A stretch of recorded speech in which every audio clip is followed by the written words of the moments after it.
c'est très très enrichissant sur un plan personnel d'aller chercher les gens dans ce milieu. C'est une aventure humaine qui est exceptionnelle.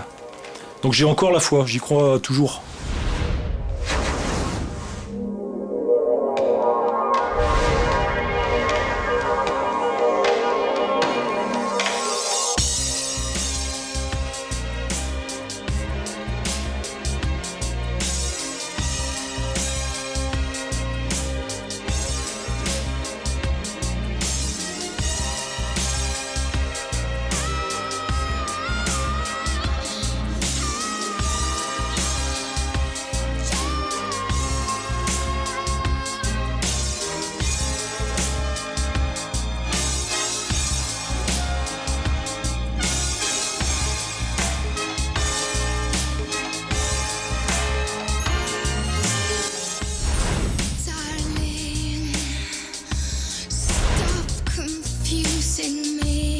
Chamonix, le CNISAG, le Centre national d'instruction de ski et d'alpinisme de la Gendarmerie nationale.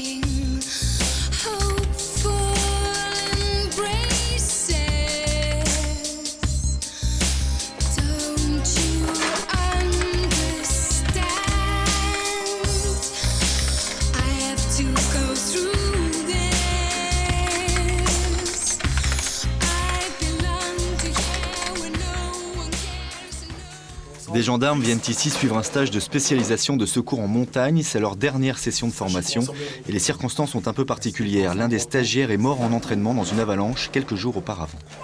Vous allez attaquer un stage un petit peu particulier cette semaine parce que vous n'êtes pas sans savoir qu'il manque un de vos camarades à partir de ce matin. Cet accident matérialise complètement le sens de notre métier et le risque qui fait partie prenante de notre activité. Alors évidemment, ça pourrait avoir des conséquences pour vous en matière de motivation, voire de vocation. C'est vrai que c'est pas évident de repartir quand on vit une circonstance comme celle-là. Vous vous doutez bien que c'est dans le cadre de l'entraînement, de la préparation, que tout se joue, quoi. Donc là, ici, vous êtes un groupe, il n'y a pas de distinguo particulier entre les unités, il n'y a pas de distinguo particulier entre les régions, entre les origines, les grades. On a 2 officiers présents. Vous êtes là pour apprendre le secours. Nous, on ne fera pas dans la différence. Le but, c'est de l'efficacité et c'est de la sécurité aussi. On ne peut pas agir en opérationnel en matière de secours de manière identique à ce qu'on peut faire en amateur, en alpinisme. On va continuer pour redonner les fondamentaux, être bien béton dans l'approche, se poser les bonnes questions avant de s'engager et s'engager de la meilleure façon possible. S'il y en a qui ne se sentent pas, il vaut mieux le dire avant qu'après, parce que il y a notamment un cas particulier où vous allez être mis en situation en cascade, vous allez devoir la grimper d'abord. Peut-être certains ne sont pas forcément très à l'aise. Donc il faut impérativement le dire au préalable qu'on fasse les choses dans les meilleures conditions. Aujourd'hui, exercice en cascade de glace avec accès par le bas, donc en terrestre. Les gens vont mettre en application toutes les qualités techniques d'alpinistes, justement pour aller gravir ces cascades de glace et aller chercher les gens, les conditionner et les évacuer.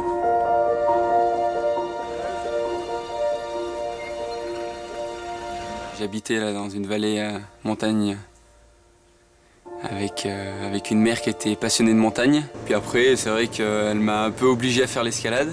Ça m'a bien plu, j'ai continué. Puis à l'escalade, je suis venu à la montagne. Et de la montagne, je suis venu au PGHM. J'ai lu des ouvrages qui portaient sur le secours en montagne, donc les grands récits de secours en montagne. Avant de pratiquer cette montagne, c'est quelque chose qui me plaisait et qui m'a intéressé. Et quand j'ai fait mon service à Bourg-Saint-Maurice, juste à côté, il y a le PGHM de Bourg. Donc j'ai remarqué ça. Et puis cet échange, il y avait une relation humaine avec quelque chose de plus. Adolescent, j'étais persuadé d'une chose, c'est que je ne ferais jamais le même métier toute ma vie. Et puis que je voulais, à un niveau ou un autre, apporter ma pierre à l'édifice, c'est-à-dire être utile à la société et puis à la collectivité en général. À ces 2 titres, la gendarmerie m'apporte tout ce que j'attendais. En plus, il y a des armes intermédiaires, donc ça nous permet de faire un relais. Il y a une terrasse où il y a le gars là qui est assis. Ouais, avec la veste bleue là. Ouais. On repère un peu le terrain. L'idée là, en fait, c'est d'aller au plus vite à la victime et puis de la descendre et de la conditionner le plus rapidement possible. Chaque exercice les place dans les conditions réelles de secours.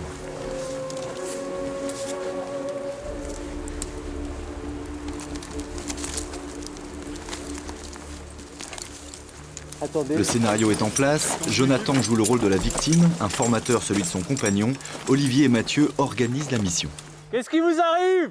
Il est tombé en fait, il a fait une chute et je crois qu'il s'est fait très mal au fémur. Restez sur place, on va vous rejoindre.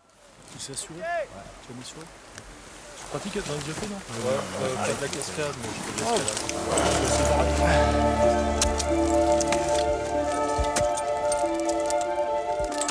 Ce métier requiert des aptitudes techniques et physiques très particulières. La résistance est quelque chose de primordial, quoi. Déjà, quand il faut accéder en terrestre, on a fait pratiquement 100 mètres de cascade, donc techniquement, il faut pouvoir le faire. Physiquement, il faut arriver encore frais pour pouvoir faire le bilan, conditionner la victime, la descendre.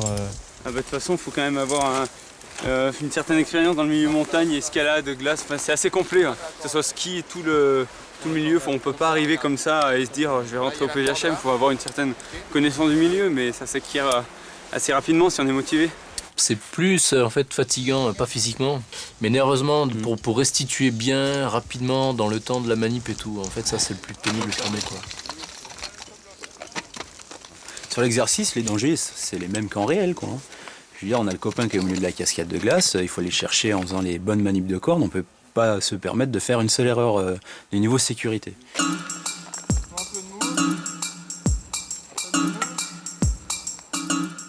Une fois parvenu à la victime, il faut faire un premier bilan vital. Est-ce que tu as une perte de connaissance initiale? Je crois pas que j'ai perdu connaissance. Il faut demander à mon collègue là s'il a vu. Mais... Bon, Fred, écoute, j'ai fait le bilan, donc là, a priori, donc c'est fémur, jambe droite. Et il y a une hémorragie extérieure. Bon, il n'a pas eu de perte de connaissance initiale et il n'a plus de sensibilité au niveau du pied.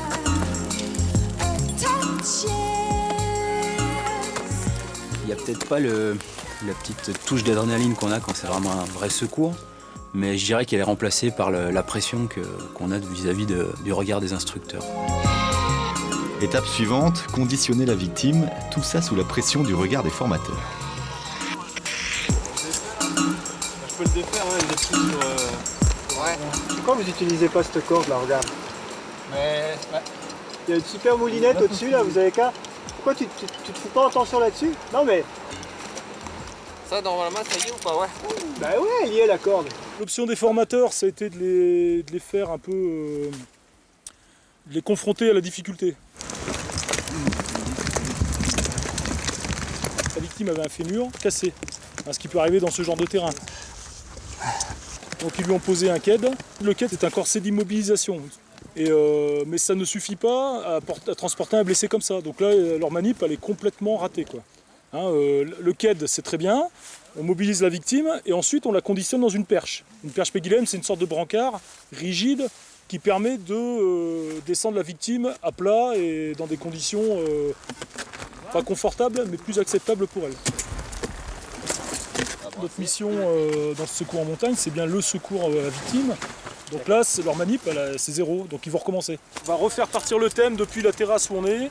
Donc on imagine que la personne a dévissé sur la terrasse, qu'elle s'est cassé un fémur, et on repart de là. Donc ça, c'est aussi l'intérêt de ce stage, c'est d'avoir quelque part droit à l'erreur.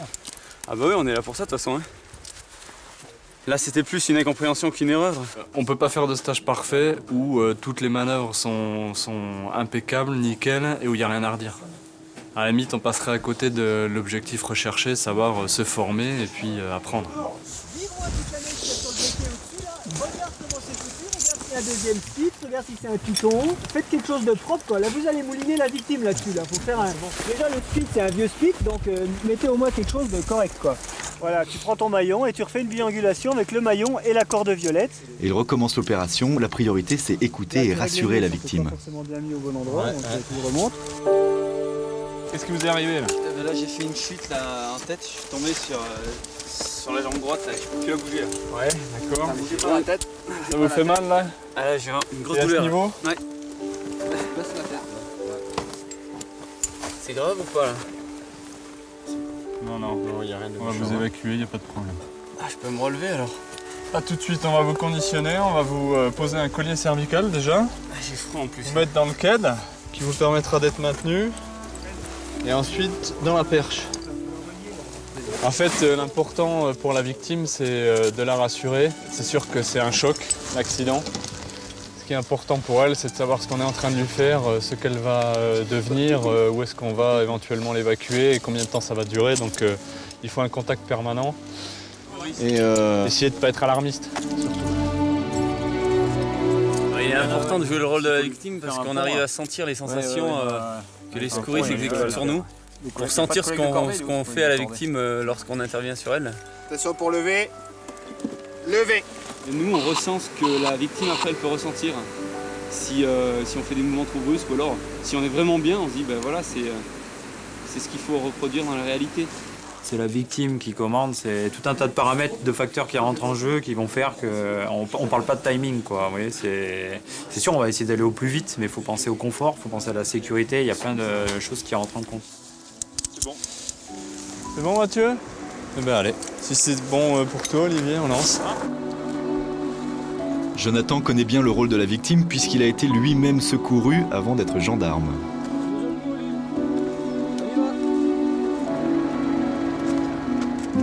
Alors, la première fois, c'était un ami à moi, donc c'était un ami de compagnon de cordée qui était avec moi.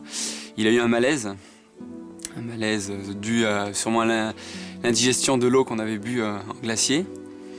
Donc il était dans l'incapacité de descendre, de monter, de faire quoi que ce soit. Donc Briançon est venu nous élitreuiller en paroi. Donc premier secours sympathique. Et la deuxième fois, c'était un peu plus différent parce que c'est une personne qui m'est tombée dessus et qui s'est cassé les 2 chevilles. Donc là, c'était un peu moins drôle parce que la personne avait vraiment mal et donc on a dû redescendre avec elle.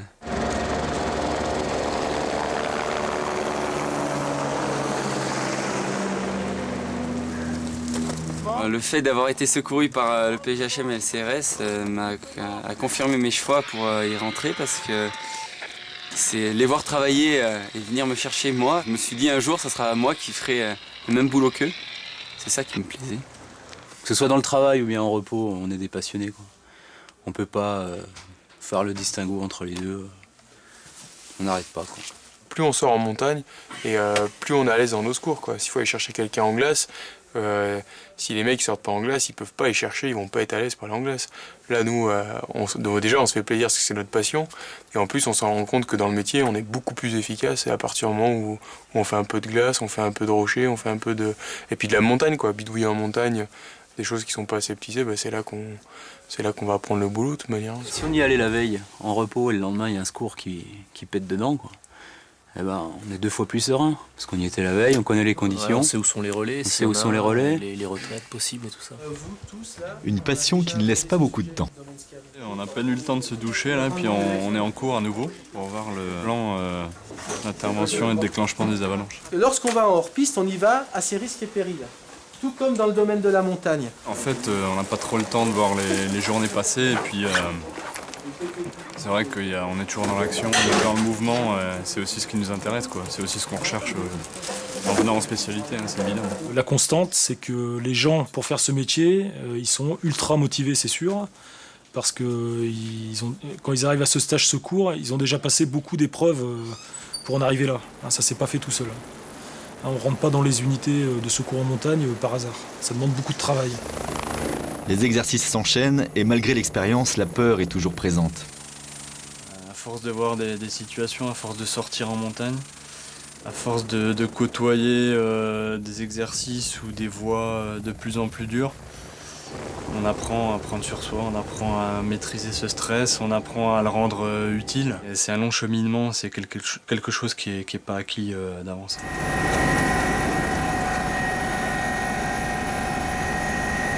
La notion de sécurité, c'est quand même quelque chose de très important. Donc, du moment qu'on se dit que notre sécurité est en jeu et celle des autres, ça vaut plus le coup d'y aller.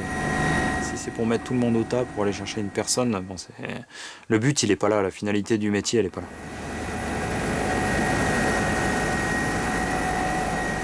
La peur, elle nous rappelle un peu ce qu'on peut endurer, donc heureusement qu'elle est là.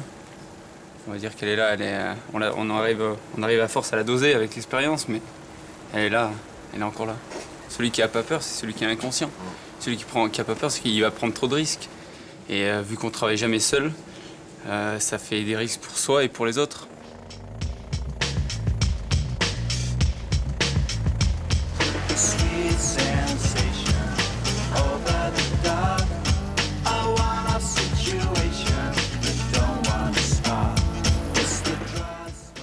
« 90% des interventions de secours en montagne se font par hélicoptère. Seuls des problèmes de météo peuvent empêcher un hélicoptère de décoller ou d'atterrir.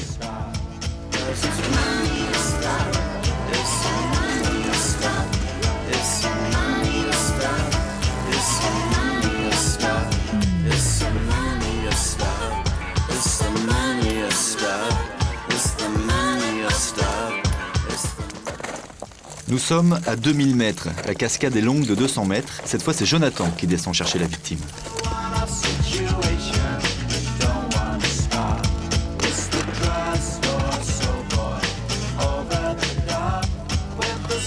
Ça va monsieur, vous m'entendez toujours? La pression, elle existe et il faut qu'elle existe parce que bon, qu'on est pendu dans des cascades de glace avec du vide, avec même si ce sont des fausses victimes, etc. Il y a quand même une notion de sécurité qu'il faut garder à l'esprit. Hein. Le moindre faux pas, ça peut être vite catastrophique, voire fatal.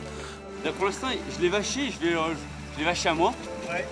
Et là, je vais le remettre une brosse pour le vacher plus près. Tu l'as vaché à toi, ok. Là, je l'ai vaché à moi, il l'a. Ouais.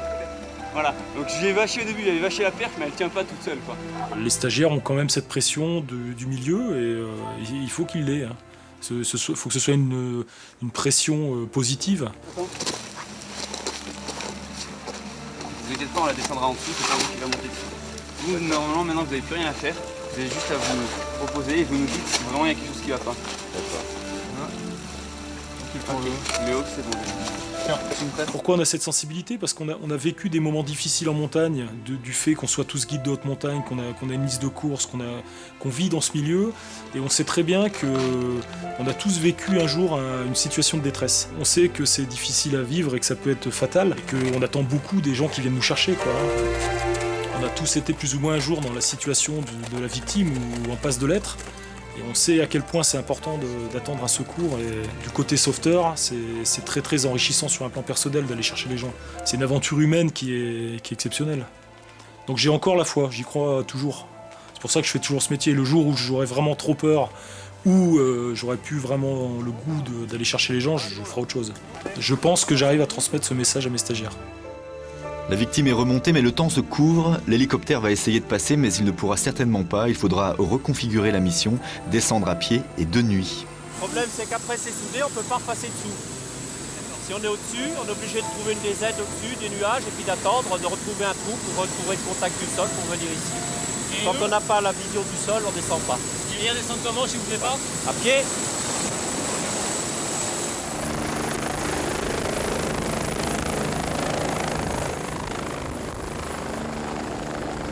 Il faut que la famille suive derrière, qu'ils comprennent aussi les contraintes de notre métier, qu'on puisse avoir la liberté de passer une nuit en montagne 3-4 fois dans la semaine des fois, suivant les conditions, suivant le rythme d'entraînement qu'on s'impose.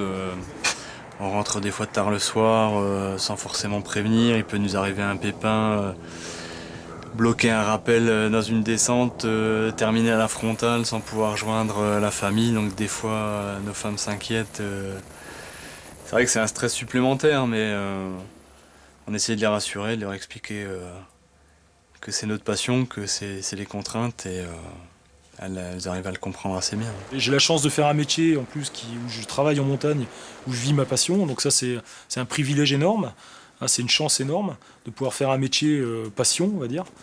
Bon, je raconte pas tout à la maison non plus. Finalement, l'hélicoptère a réussi à passer. 90% maintenant des secours sont faits avec l'hélicoptère. Et à partir de là, effectivement, c'est très important que les stagiaires connaissent la machine, ses défauts et ses qualités. Débriefing de l'opération. Globalement, sur l'opération, il y a un point qui a été très positif, c'est que vous êtes au niveau des liaisons radio, ça a bien fonctionné. Tu as souvent demandé des informations et tu les as eues en retour. Tu as toujours eu le souci de son état, de l'évolution de son état. Dans la mise en place, ça a été relativement rapide, c'était bien. Attention, lorsque vous posez les amarrages, il faut que ce soit réellement béton. Alors pensez bien aussi à fixer toutes vos cordes, que ce soit la porteuse ou la contre. On met en place le système de freinage, le treuil, et l'extrémité de la corde, vous la refixez systématiquement on fait un nœud, fixer l'extrémité. Mais il faut à chaque fois redemander est-ce qu'il n'y a personne sur la corde, est-ce que je peux décrocher la corde, sinon, et pas seulement s'assurer qu'elle est un petit peu molle et en conclure qu'il n'y a personne dessus, quoi. C'est pas une conclusion suffisante, quoi. Pensez à l'aspect judiciaire du secours, hein. Pensez à me poser des questions. Est-ce que je suis guide et si je ne le suis pas, si c'est un client, vous ne réagirez pas forcément de la même manière. Si je suis guide, vous saurez peut-être que le relais que j'ai fait, il est bon, que vous allez peut-être pouvoir vous servir de moi, de mes compétences, de vous aider à assurer ou quelque chose comme ça. D'accord ? Fin de l'exercice, on reconditionne tout le matériel, comme il faut, le treuil, tout ça, vous revérifiez tout. Vous mettez tout en ordre pour demain. Merci beaucoup Patrick. À plus. Salut Daniel. Bonne soirée à vous. Et puis, travaillez bien pour demain. Salut. Le lendemain, ils enchaînent sur l'exercice avalanche et ils ont tous en tête leurs collègues décédés la semaine précédente dans une coulée. Des aides des caravanes.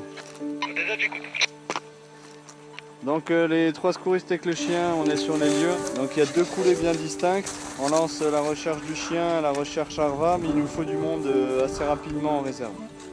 Aucun témoin sur place, ils ne connaissent donc pas le nombre des victimes ensevelies. Oh oui, ça c'est beau.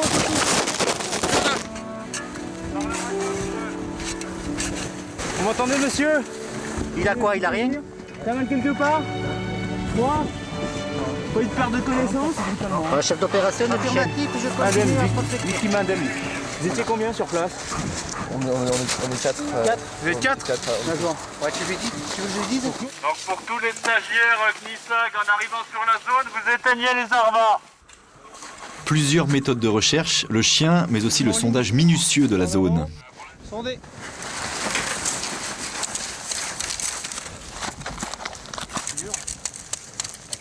La semaine dernière, on était en entraînement, donc il y avait le commandant de notre unité avec un autre gendarme qui était en entraînement, donc ils sont partis en ski, ils sont remontés en pot de phoque en randonnée sur la station et ils ont décidé de descendre dans un endroit hors piste, donc qu'ils connaissaient très bien, que tout le monde connaissait au PGM, et un de nos collègues malheureusement s'est fait prendre dans une plaque avant qui est une avalanche, et avec ce qui s'ensuit, donc il a été pris dans l'avalanche et il y est resté. Sur le coup on y va et même s'il y a le stress et tout, et ben mine de rien, on fait ce qu'il y a à faire. Je veux dire, Patrick, il est parti, il est parti avec le chien, il a sondé l'avalanche. Moi, je suis parti derrière, j'ai fait l'avalanche. Patrick a commencé il a commencé le massage cardiaque. On fait le massage cardiaque. On a fait tout ce qu'il y avait en amont à faire, appeler les brigades pour qu'ils viennent sonder tout ça. Ça, on le fait. Et dans le secours, on n'a pas le temps de penser, je veux dire, comme on disait tout à l'heure, à soi-même et tout ça, mais c'est après, c'est le soir on rentre chez soi et là on commence à réfléchir, on se dit c'est vrai, ça aurait pu m'arriver, c'est vrai si, c'est vrai ça. C'est normal qu'il y ait une remise en question, mais vraiment, dans le feu de l'action, on n'a vraiment pas le temps d'y penser, et c'est vrai qu'après, c'est en rentrant chez soi, là on commence à se dire, tiens, ça aurait pu m'arriver, j'ai perdu un collègue, j'ai ci, j'ai ça. C'est à ce moment-là que les sentiments commencent à remonter. Et aujourd'hui, il y avait un atelier réanimation avec massage cardiaque et bouche à bouche. Donc chose que j'avais pas pratiquée depuis la semaine dernière, depuis le drame. Et le fait de se retrouver confronté sur une avalanche et se dire... parce que c'est toujours facile, jusqu'à aujourd'hui, je disais bon ben ça va, hein, de toute façon il faut que ça aille et puis il faut que ça continue. Comme disait Michael, il faut que la vie continue. Maintenant, quand t'es pas confronté au problème, je savais pas aujourd'hui comment ça allait se passer. Ça s'est très bien passé. Et c'est là que je vois vraiment que ben ouais, c'est une vocation. Je veux dire, je suis fait pour ce métier, quoi. Là, il n'y a pas eu de doute. Je me suis pas dit, écoute, là, tu as eu un coup dur la semaine dernière, t'es peut-être pas fait pour ce boulot. Ben si. Là, aujourd'hui, je me suis rendu compte que ça nous a touchés, ça nous touche encore et ça va me toucher un moment. Enfin, nous deux même, tout le monde.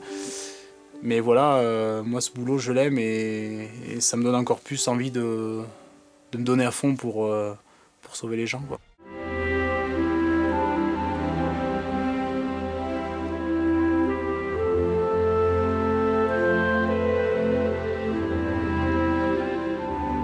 À Briançon, dans les Hautes-Alpes, Jonathan, Olivier et Mathieu ont repris leur poste dans leur PGHM.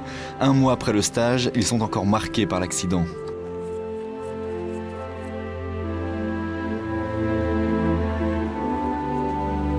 Quand on est vraiment confronté sur le terrain à une avalanche pour la première fois de sa vie, avec des gens qui sont dessous, c'est dur. Ah, c'est un milieu qu'on n'aime pas fréquenter. Hein. Et après, je sais que c'est l'un des seuls domaines où j'aime vraiment pas. C'est là où je trouve que c'est là où on a le plus de choses à appréhender, quoi. Bon nombre de professionnels se sont fait prendre dans les avalanches et ils peuvent en témoigner, quoi. Donc il y a toujours cette notion un peu du hasard qui arrive. Et puis malheureusement, quand on a des collègues qui se font prendre dedans, comme il y a 1 mois, nos collègues d'Auvergne, bon, ça fait réfléchir, quoi.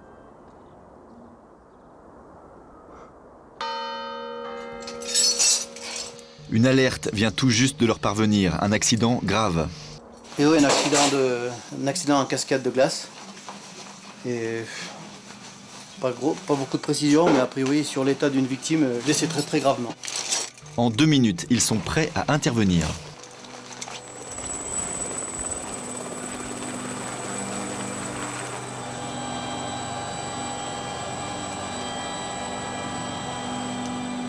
L'hélicoptère va chercher le médecin sur le toit de l'hôpital.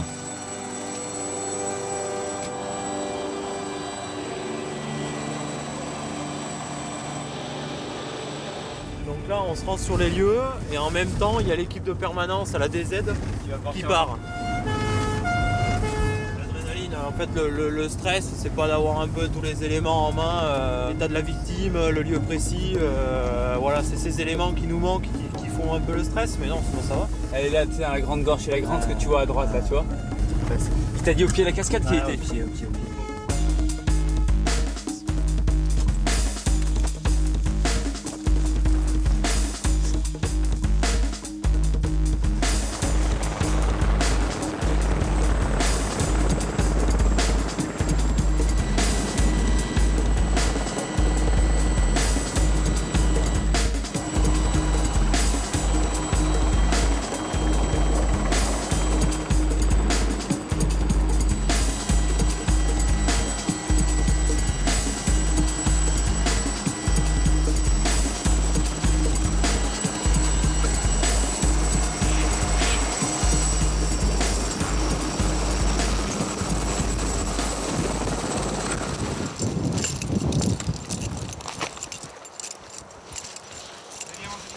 Tous les blocs là, on y va.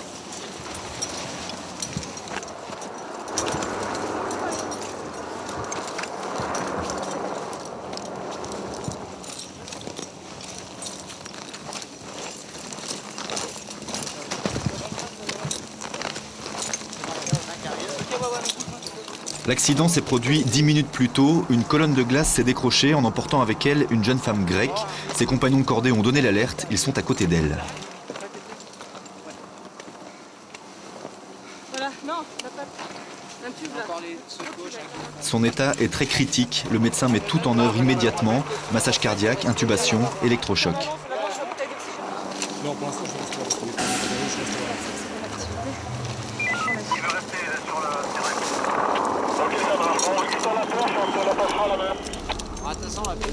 Souffle, Olive, tu peux faire ce que vous voulez, on ferme.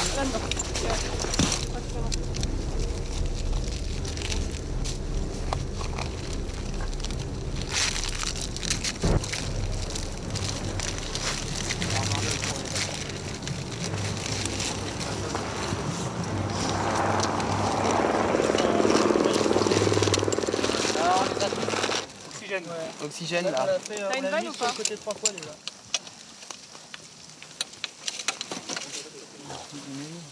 Ouais, elle est pleine de sang. Donc le masque, je des gars, il y en a plus qu'un.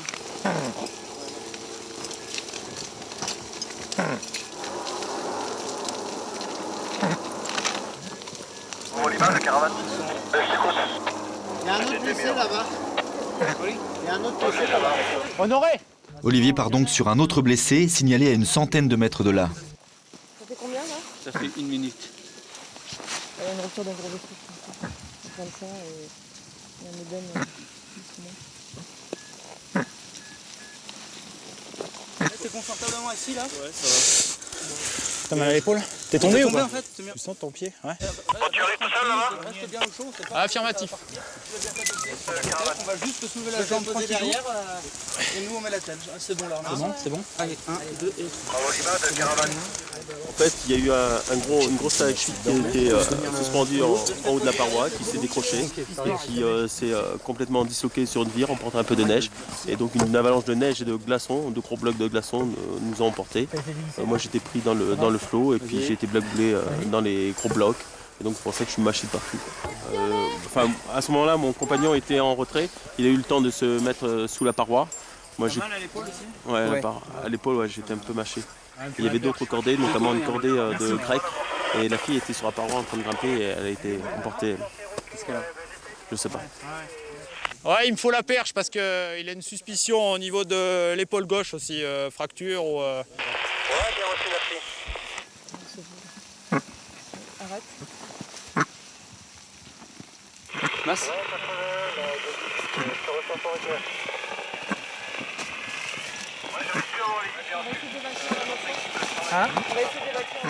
De l'autre côté, le massage continue et l'espoir revient. Il y a une petite activité là. Ça veut dire que... Honoré, viens voir. Ça va en premier. Ouais. Il faut décider maintenant quelle victime sera prioritaire pour être embarquée dans l'hélicoptère. Chouf, si tu me reçois, c'est notre victime qui part en premier dans la perche. Ouais, c'est bien reçu. Ça va? Vous allez bien? Ouais. C'est l'autre qui part. Ah, ça craint là, non? Ça s'est cassé la gueule de là? Ça va? Ouais. C'est pas trop fond?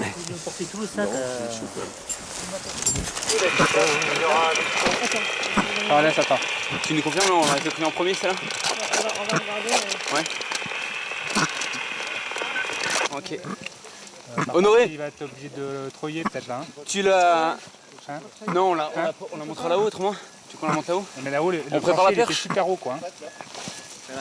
Attends, on va réfléchir. Hein? On va réfléchir.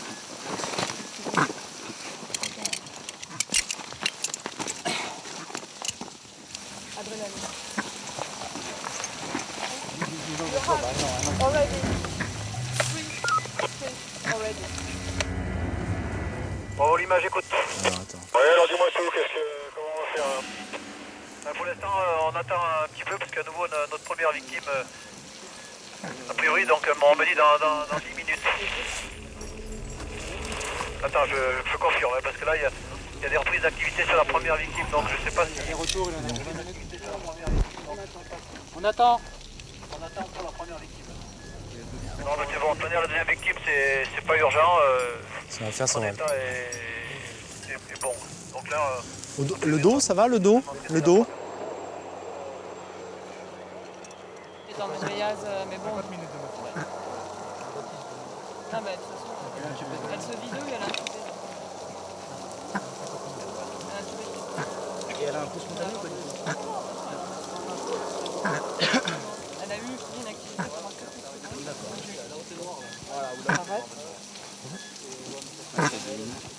L'ami de la jeune femme qui assistait au massage depuis le début est finalement amené vers Olivier. Il est sous le choc. C'est lui l'ami? Ouais. Alors, il est quoi? Il est espagnol? Ouais, il parle anglais. Putain, moi je parle. Ça veut dire qu'elle va être évacuée sur Briançon? Ouais, mais ça je lui ai déjà dit. Bon, ouais, voilà, mais maintenant il peut retourner, de toute façon il ne sert plus à rien. You go with your friend and you go in the... Je dis quoi, à l'hôpital? Ouais, qu'il aille à l'hôpital, il récupère ses affaires, il peut récupérer ses affaires. Your bag? A nice skin in my hand. Il a mal au bras? Il va à l'hôpital. I feel okay. I can feel it, but it's okay. Yeah, yes, okay. Okay. You stay here and you go with the helicopter in hospital. Non, en voiture. No, in helicopter. In car? Problem, you decide. No problem. Sorry? You come with us at Argentina. To Argentina, okay? Where is your bag? Your bag, material. Somebody else. Okay. J'ai le thermos dans la bagnole. Vous allez voir ses amis pour lui dire que eux ils rentraient. Ah mais il y a encore un petit Hop. Vous vous aurez de la place pour les redescendre? Oui, je le redescends. Non, mais il y en a encore un autre là-bas. Ça serait bien qu'il y en ait un qui vienne parler avec lui, quoi, parce que là... Ok. I go... Merci. Tu lui dis qu'on va chercher un de ses copains parce qu'il est grec et qu'il y en a un qui le réconforte, quoi. Ouais, mais... Toi, je viens avec toi, moi. Non, mais comment tu Dans la machine. Ouais, Lima de Caravane. J'écoute. Ouais, on me demande si tu as la possibilité de poser à côté de la victime pour la récupérer sans arrêter le massage. Je pense que c'est pas possible, juste un coup d'œil et je suis là.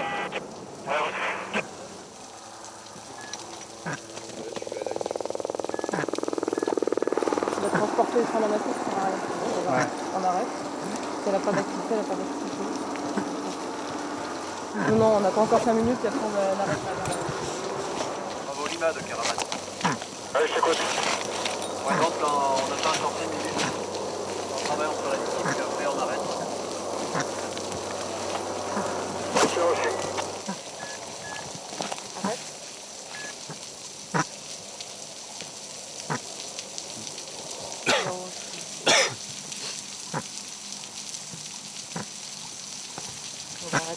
Arrête, j'arrête. Après 30 minutes de massage, c'est terminé. La jeune femme est déclarée morte. Olivier baisse le son pour épargner la deuxième victime. On va te le conditionner dans la perche, parce que pour la première victime, Delta, Charlie Delta. Ok.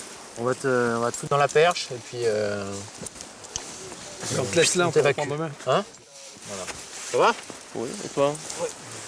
Récupérer. Après le coup, j'ai regardé s'il n'y avait pas d'autres victimes, j'ai vu la fille, ça m'a marqué. Après, bon, j'ai essayé d'évacuer. Et à un moment, bon, j'ai eu un petit moment de flottement, ouais, où on était moins bien. Et puis après, on essaie quand même de penser à la vie, quoi. Suspicion fracture. La jambe, et en fait, il a un traumatisme à l'épaule droite. C'est lui que l'hélicoptère emportera finalement en premier. Pardon.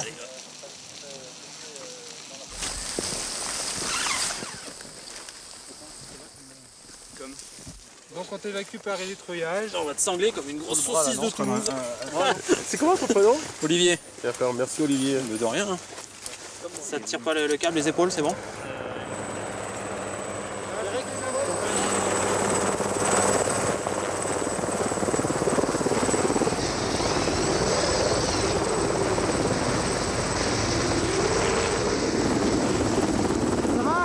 Ouais, ils sont fait la gueule.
La mort, on n'y est jamais préparé, hein, que ce soit Pierre-Paul Jacques, même dans notre métier. Hein.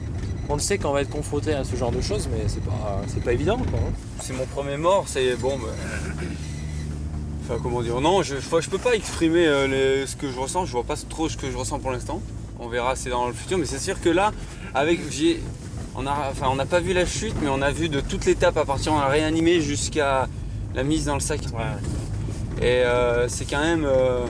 On passe d'un instinct où on a de l'espoir qu'elle va revivre, donc on est en nous, on se dit c'est quand même bien si j'arrive à sauver une personne. Ouais. C'est quand même là, on est motivé, donc on donne tout, on écoute le médecin, on lui dit vas-y dis-moi si t'as un truc à faire, je le fais. Et puis à la fin quand elle nous dit c'est bon on arrête, on se dit que bon ben voilà, on n'a pas réussi malgré tout ce qu'on a fait, on n'a pas réussi à la sauver. Et c'est là que c'est un peu dommage, quoi. C'est vrai qu'on n'est pas déçus, mais parce que bon, de toute façon on a fait ce qu'on a pu. Hein. C'est vrai qu'on a toujours cette petite lueur d'espoir de la faire revivre. Bah, c'est une journée comme les autres, oui, mais comme les autres, oui, mais bon, avec son lot d'imprévus, quoi. On va faire un petit débriefing très rapide parce que bon, c'est vrai que là il y a Jonathan qui est jeune à l'unité, donc c'est pour savoir s'il a rencontré des difficultés particulières. Bon, je pense pas sur le plan technique, mais après sur le plan moral. Tout de suite quand on arrive, qu'on voit cette grosse masse de glace, bon, qu'on voit tout de suite, on connaît tout de suite les causes de l'accident. Et puis je dirais la qualité de la victime, bon, ce sont des amateurs. Oui, ils étaient débutants, donc là on se dit, bon ben oui, là la montagne n'a pas pardonné, mais bon, c'est de leur faute un peu. Il y a une imprudence, donc c'est, pour moi j'arrive à dire, c'est bon, ben il y a une imprudence, elle est décédée, oui, mais il y a eu une imprudence. Si c'est un professionnel, on n'a pas toujours la même démarche, on se remet vraiment en cause, parce que là on pourrait être à leur place, et là les images restent plus longtemps. Et puis après il faut essayer de vite se remettre sur, là en l'occurrence, il faut vite essayer de se remettre en cascade, parce que si on réfléchit trop longtemps, après on s'y met plus après. Un accident comme ça on le vit pas tous les jours, et c'est sûr qu'il faut pas rester sur cette idée, je vais plus aller faire de glace parce que j'ai peur des glaçons qui tombent. Mais on va y aller maintenant, c'est sûr qu'on prend toujours un temps de réflexion après quand on va s'engager en glace. PGH Briançon, bonjour. Le lendemain, la vie reprend son cours avec d'autres alertes. Aujourd'hui, Olivier assure la réception des appels. J2, eh ben, je les préviens tout de suite. Des aides de 18. Ouais, on écoute. Bon, on a une demande d'intervention à Montgenèvre. Ah ok, tu sais ce que c'est? Alors tu prends les éléments, c'est un gamin qui a 14 ans, suspicion fracture fémur en J2. Ok, t'as d'autres précisions ou pas? Non, il y a Bernard qui vous attend sur le toit.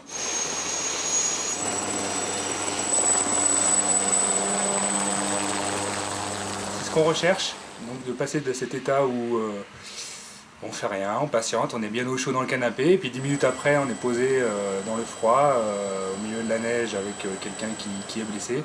C'est ça le piment du métier, et c'est ce qu'on recherche tous. Hein. À chaque fois qu'il y a quelque chose, qu'on est ici, il faut qu'il se passe quelque chose, et quand il se passe quelque chose, on est content de partir. Malgré ce qu'on peut trouver quand on va arriver, ou quelle que soit la situation qu'on va rencontrer, on est tous heureux de monter dans la machine ou de marcher pour le bien de quelqu'un d'autre. Il est tombé pas mal de neige donc au-dessus tout ce qui est goulotte, donc faut faire gaffe aux avalanches. Leur travail, c'est aussi de répondre aux particuliers qui se renseignent sur l'état de la montagne. Voilà. Ben, je vous en prie. Au revoir. Ça arrive très souvent avec les gens nous téléphonent, comme ils savent qu'on a une activité quotidienne, qu'on a un rapport avec les guides. Et ça évite pas mal d'interventions parce qu'on déconseille souvent les gens sur certaines courses en montagne qui sont pas dans de bonnes conditions. Donc, ouais. Rien de particulier. Ouais, bon, ok. Sorti de l'hôpital, le blessé de la veille est venu voir Olivier. Je vois appui là quand on est allé. Un petit thé, un petit café. Et vous passez pour quoi alors? Vous passez Pour lui donner des nouvelles, parce que la problématique qu'ils peuvent rencontrer bien souvent, c'est que si les gens vont bien, ils rentrent chez eux et puis basta, terminé. Donc c'est pour dire merci, pour lui dire que je vais bien, parce que c'est aussi, ça leur fait plaisir aussi d'apporter quelque chose en plus et puis de savoir comment on va, quoi. Parce que bien souvent ils vont rapatrier des gens et puis ils ont pas plus d'informations que ça. Donc c'est sympa aussi de savoir donner du répondant, quoi. Il est venu de son plein gré, c'est bien. Hein. Ah, puis je suis content qu'il n'y ait rien. Voilà, c'est surtout ça. Bon, par contre, j'ai appris pour ma collègue d'infortune qui a eu beaucoup moins de chance que moi, quoi. Ça, psychologiquement, c'est un peu dur à subir, quoi. Parce que bon, tu dis que tu étais dans le même truc et puis que... Intervention assez courante aussi, la recherche de personnes disparues en montagne. Ici, la police fait appel aux gendarmes. On part d'une recherche de personnes qui a disparu depuis 2 jours, je crois. 2 jours. Voilà, et donc on va faire un survol en hélico des zones ciblées. Elle est disparue dans un cadre de montagne ou elle est... Après, moi j'ai pas trop... C'est une personne dépressive, comme ça arrive fréquemment ici. Donc des gens qui, sur cette période de l'année un petit peu terne et morose, décident de partir et de mettre fin à leur vie, quoi. Donc soit en perdant la mémoire, s'aventurent dans la nature et puis par épuisement s'assoient et puis meurent de froid, carrément mettre fin à leur jour de manière volontaire, soit en se jetant dans l'endurance, soit en se jetant d'une falaise, voilà. Donc vous avez besoin du concours du PGHM pour... Tout à fait. Donc en qualité de spécialistes, ils appuient la compagnie de manière à éventuellement retrouver la personne, si possible vivante, et en tout cas rassurer les familles. Voilà, comme ça on a un devoir de moyens et aussi de résultats, mais déjà à mettre les moyens.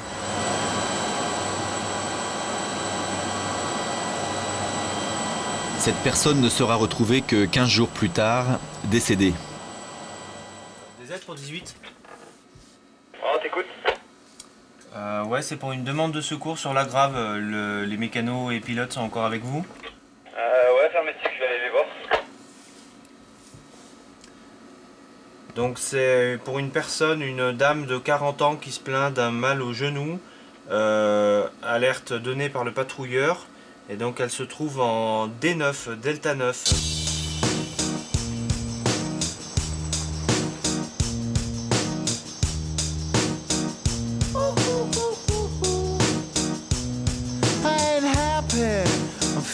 Glad I got sunshine in a bag. I'm useless, but not for long. The future is coming on. I ain't happy. I'm feeling glad I got sunshine in a bag.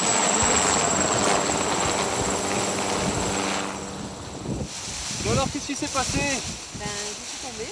Ouais. J'ai pas déchaussé. D'accord, sur le genou? Ça fait mal? Maintenant, oui, ça commence. Vous avez senti que... J'ai senti que ça partait. D'accord. Vous arrivez à le plier quand même? Ouais. En fait, c'est parce que c'est des creux. Il y a quelqu'un qui peut vous prendre les skis pour descendre? Mais j'étais bien contente de vous arriver. Ouais. Voilà. Ça va, vous n'avez pas trop froid? Ça rassure? Oui, c'est rassurant, c'est sûr.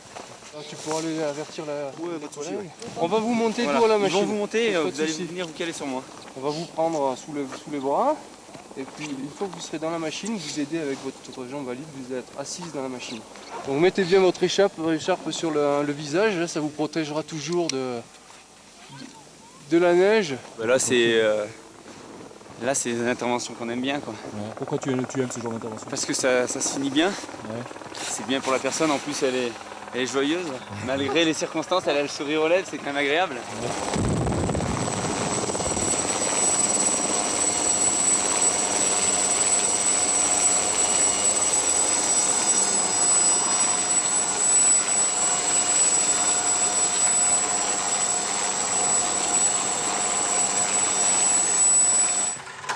Dernier jour de la semaine, une alerte pour un accident dans la même cascade de glace que la dernière fois.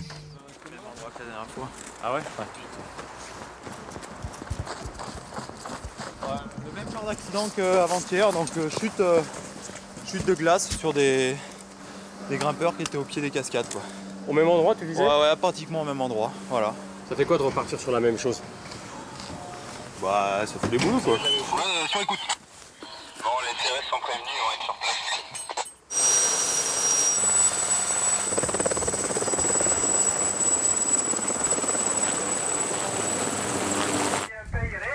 Tu lui demandes ce que les dispositions soient prises pour la fermeture du site. Hein.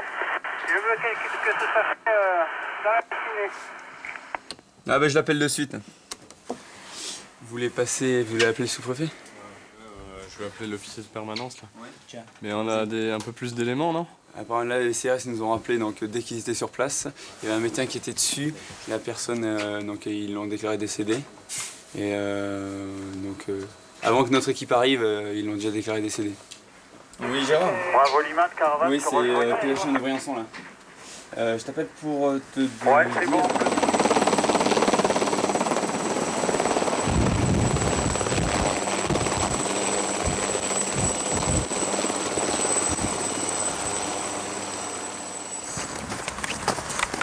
Comment ça s'est passé?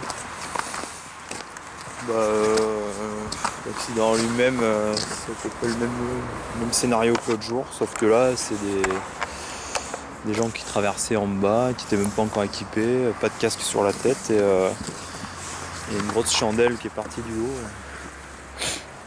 Et donc ça les a soufflés, quoi. Ouais. Tu es blessé? Un mort, décédé, quoi. Ça fait quoi de voir 2 fois la même chose? C'est, je veux dire, c'est dur, hein, c'est un peu énervant, quoi. C'est vraiment du gâchis, là. Qu'est-ce qui t'énerve?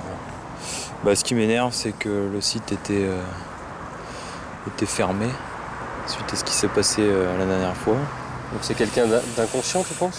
Je sais pas, il faudra déterminer les causes, hein, je suis pas là pour juger, mais ce qu'il y a, c'est que c'est exactement le même scénario que l'autre jour. Les gens ont été prévenus, et puis là, le mec, il s'expose carrément, il n'a pas de casque sur la tête, et voilà. Ça pardonne pas, quoi. C'est sûr que deux mêmes scénarios dans la même semaine, ça fait un peu lourd, quoi. Prêt à repartir quand même? Ouais, prêt à repartir. Hein. J'espère pour quelque chose de moins grave. Mais...